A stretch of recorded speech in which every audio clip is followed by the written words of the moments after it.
You almost scrolled past this, didn't you, my child? Part of you felt curious, but another part pulled back at once. You have grown used to words meant for crowds, promises thrown into the air, comfort offered so broadly it never seemed to land on your particular life. Beloved, you have wondered whether anything tender could really be meant for you without condition, without performance, without someone else more deserving standing in front of you. You have carried that question quietly. Why would this be for me? Why now? What if I hope for something personal, and it is only another passing moment that was never mine to hold? Dear heart, that weariness did not appear overnight. It has been building through ordinary disappointments, through prayers that seemed to drift upward without answer, through days when you kept functioning while something inside you felt unchosen. Precious one, there have been hours when your outer life looked manageable, yet your inner life felt strangely dim. You completed what needed doing. You responded when people called. You handled what was urgent.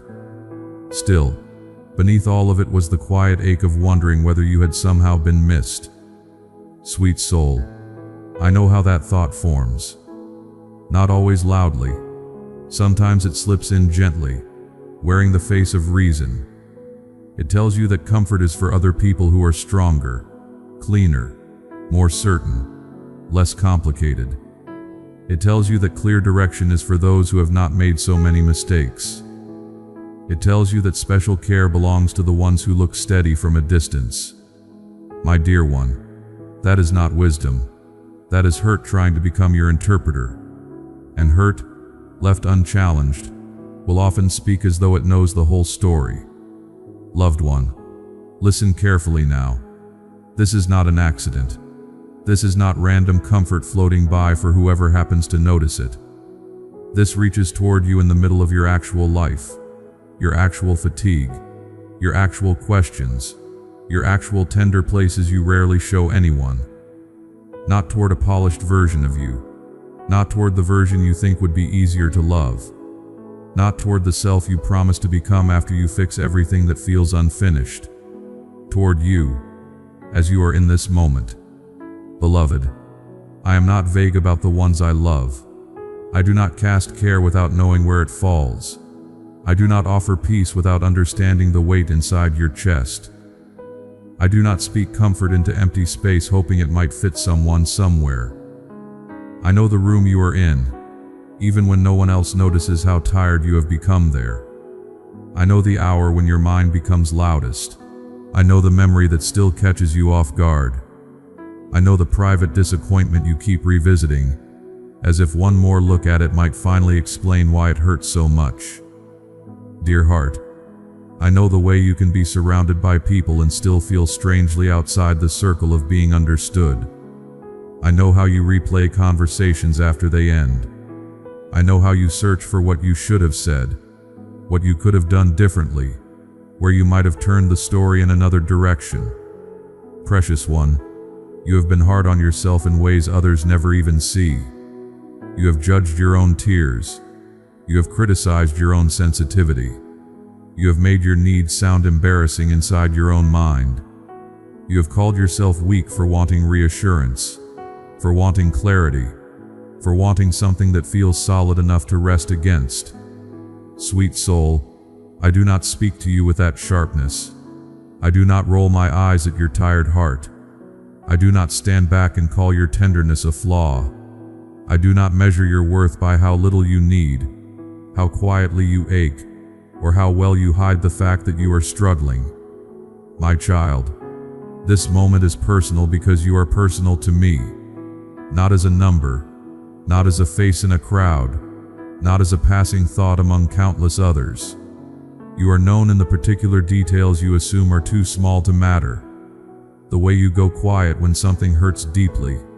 The way your shoulders tighten before your thoughts catch up to what you are feeling.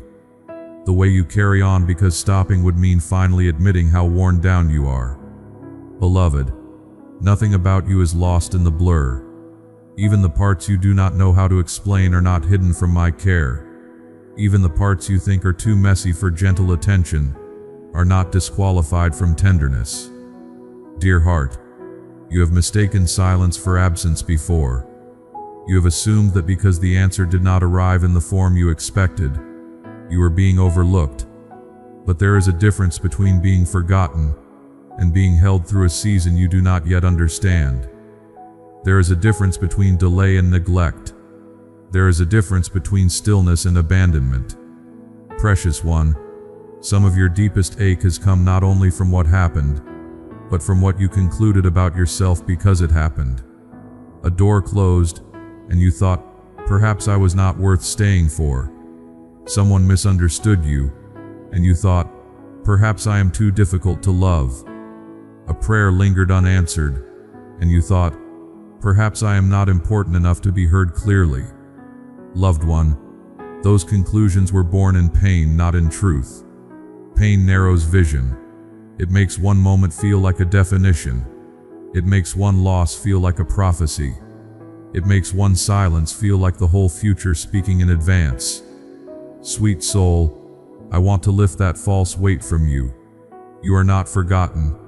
You are not incidental. You are not somehow standing at the edge of my attention waiting for enough goodness, enough discipline, or enough faith to qualify for what is tender. This reaches for you now because I know how close you have come to believing otherwise.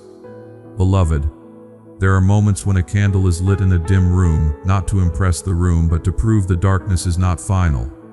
That is what I am doing for you here. Not spectacle, not pressure, not a demand that you become instantly radiant.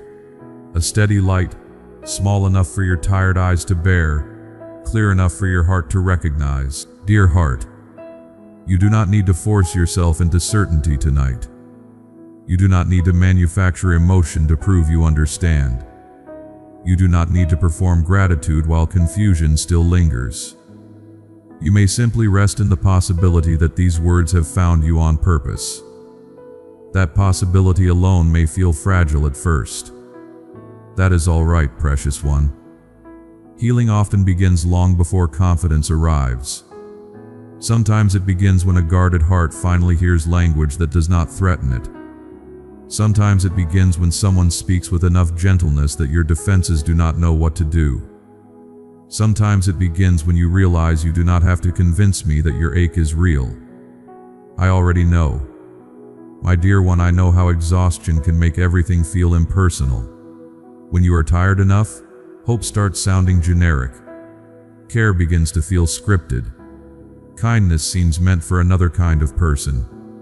And even beauty can feel like something you admire from a distance without expecting it to step toward you. Loved one, that numbness has not offended me. I have not turned away because your response was slower than you wanted. I have not demanded perfect openness before I draw near. I have stayed patient with the pace of your inner world. Beloved, consider how often you have tried to be strong by making yourself smaller. You silenced your question before anyone could dismiss it. You reduced your need before anyone could call it too much. You lowered your expectations before disappointment had another chance to speak. You called this maturity. Sometimes it was survival. Dear heart, survival deserves compassion, but it does not deserve to rule the whole future. You do not have to live forever arranged around old pain. You do not have to keep editing yourself down to avoid being hurt. You do not have to assume that what wounded you once will define every room, every season, every relationship, every quiet hour ahead. Precious one, this message is personal because your healing is personal. I am not working with a template. I am tending to a real life, a real story, a real heart with its own history of strain, its own hidden fears, its own quiet forms of bravery. Sweet soul, you have survived things you rarely name, not only dramatic losses but small repeated wounds, being overlooked, being misunderstood, being the one who carried more than was visible, being expected to stay calm while inwardly you were fraying, being strong enough for others to lean on while secretly wishing someone would notice that you too needed a place to rest. Beloved, I have noticed. Not once, not occasionally, not only when your faith felt bright, I have noticed through the dull days, the distracted days, the cynical days, the days when you barely knew what to say at all. That matters because you have sometimes believed you are easiest to love when you are spiritually articulate, emotionally composed, and inwardly certain. But you are loved even when your thoughts are tangled, even when your prayers sound more like sighs than sentences, even when all you can offer is your weary attention for a single moment before your mind wanders again. Dear heart, I am able to meet you in that moment. I do not require a polished entrance. I do not demand that you arrive without doubt, without sadness, without resistance. Bring the whole truth of where you are. That truth does not repel me. It gives me room to touch what hurts without your pretending it does not hurt. Precious one, one of the reasons this reaches you personally is because shame has been trying to make you anonymous. Shame always pushes in that direction. It tells you to hide in general language, to keep your sorrow unspecific, to keep your needs invisible, to believe that if anyone knew how deeply certain things affected you, they would step back. Loved one, shame is wrong about that. You do not become less worthy when your struggle has a name. You do not become less beloved when your wound has history. You do not become less welcome when your heart needs careful handling. Beloved, I know where this touches you. It touches the fear that maybe your life has become too ordinary for holy attention. It touches the ache of being faithful in small ways and still feeling unseen. It touches the part of you that has asked very quietly, would anything ever come straight to me? Dear heart, yes. This does. Not because you earned it with perfect patience. Not because you finally reached some level of inner refinement. Not because you managed to hide your weakness better than before. It comes because love is capable of being direct. It comes because I know exactly how to find you through your defenses, through your doubt, through the noise that has been pressing in on you. Precious one, listen without rushing. You matter in ways you have underestimated. Your staying matters. Your softening matters. Your quiet acts of decency matter. The tenderness you have kept alive under disappointment matters. The fact that you still long for what is true and kind after everything that could have hardened you matters. Sweet soul, you are not late to your own healing. You are not behind because you are still learning how to rest. You are not disqualified because the same fear returns in a new voice. Growth is not always a straight ascent. Often it looks like returning to the same place with a little more honesty, a little more steadiness, a little less self-hatred than before. Beloved, be tender with that process. Do not despise the slowness of your becoming. Do not call yourself failing simply because healing does not happen in clean, dramatic lines. There are parts of you that learned fear carefully. They will learn safety carefully too. Dear heart, I am not in a hurry to handle you roughly. I am able to work at the pace where truth can sink in without crushing you. I am able to repeat care in new forms until your heart starts recognizing it as something real. Not all at once, not by force, but surely. Precious one, there is another image I want to place before you. A letter placed by hand at the correct door, not sent wandering through the world at random, not dropped carelessly for whoever might claim it, but brought with intention to the name for whom it was written. That is how this comes to you. Not vague encouragement, not borrowed comfort. A true reaching, a direct kindness, a word carried to the threshold of your inner life. My child, you do not have to argue with tenderness when it finds you. You do not have to prove you deserve it first. You do not have to stand there cross-examining every good thing until your tired mind has drained the warmth from it. You may allow a little space for being addressed. You may allow for the possibility that love sometimes knows exactly whose name it is calling. Loved one, I know you have been disappointed by things that looked promising and dissolved in your hands. I know you have heard words before that sounded beautiful but did not stay with you when the night grew heavy. I know you have feared being moved for a moment only to feel emptier afterward. That fear is understandable, but this is not trying to entertain your emotions. It is trying to steady your heart. Beloved, there is a difference. One vanishes when the feeling fades. The other remains as quiet strength when the room grows dim again.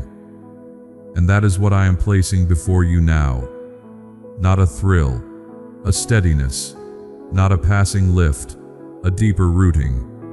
Not an escape from your life, a more truthful way of standing inside it. Dear heart, this may begin to change how you speak to yourself. When the old accusation rises, you may remember that you have been named with care. When loneliness whispers that no one truly notices, you may remember that your life has not slipped from loving attention. When shame tries to push you into hiding, you may remember that being known is not the same as being condemned. Precious one, this may also change how you move through ordinary hours. You may answer yourself more gently when you are tired. You may stop treating every difficult emotion like a failure. You may become slower to assume rejection. You may leave room for good things to be real without immediately predicting their disappearance. Sweet soul, these are holy shifts, even when they look small. A softer inner voice can change a whole day. A steadier sense of worth can change a whole season. A little less fear around being seen can open room for the kind of peace you once believed belonged to other people. Beloved, I do not promise that every question will vanish tonight. I do not promise that every loss will suddenly make sense. I do not promise that your heart will never ache again. But I do promise this: your ache is not the whole story. Your confusion is not the whole story. Your past disappointments are not the whole story. And the hidden conclusion that you are somehow peripheral to love and care is certainly not the whole story. Dear heart, what if you stopped standing outside your own life as though the best tenderness must belong elsewhere? What if you stopped reading yourself as an afterthought? What if you began very quietly to believe that the same care you admire from afar is willing to come close and sit beside your actual pain? Precious one, that belief would not make you arrogant. It would make you honest. Because humility is not agreeing with neglect. Humility is not thinking yourself unworthy of gentleness. Humility is simply telling the truth. And the truth is that you are deeply known, deeply valued, and still being tenderly guided through places that once made you question whether you mattered at all. Loved one, there is relief waiting in that truth. Relief from the exhausting work of trying to earn what can only be given. Relief from the cold habit of dismissing every comfort before it reaches your heart. Relief from wondering whether there is a place where your whole self can be met without you first becoming someone easier to hold. Beloved, there is such a place, and even now you are nearer to it than you think. Not because you have done everything right, not because your faith never flickers, not because your emotions have become simple, but because love has been drawing near all along, even through your uncertainty. Dear heart, rest a while from the pressure to interpret everything. Rest a while from the need to explain why you are tired before you are allowed to be comforted. Rest a while from the suspicion that every good word must belong to somebody else more prepared, more polished, more impressive. This has come into your hands. Let that be enough for this moment. My dear one, you may sit quietly with it. You may carry it into the next hour without forcing a conclusion. You may return to it later when the room grows dim and your thoughts begin their old restless circling. And when you do, you will find that what was spoken gently still holds. Loved one, I remain attentive to your real life, to the hidden places, to the unspoken fears, to the hopes you barely let yourself name, to the fatigue under your daily responsibilities, to the tenderness you thought had become too bruised to be addressed so directly. Beloved, I have not mistaken your door. I have not confused your name with another. I have not lost the thread of your story. This nearness is deliberate. This care is intentional. This quiet reaching has found you because it was carried to you on purpose. So settle a little, precious one, not into perfect understanding, but into gentle certainty that you have been remembered. Let your heart grow still enough to feel how carefully you are being held. The night does not have the final word over you. The old ache does not have the final word over you, and the fear that nothing tender could arrive with your name upon it does not have the final word either. Dear child, rest here for now, not at the edge of being overlooked, but within the warmth of being personally called. I remain near, quiet and steady, and I will keep watch with you in this stillness. Amen.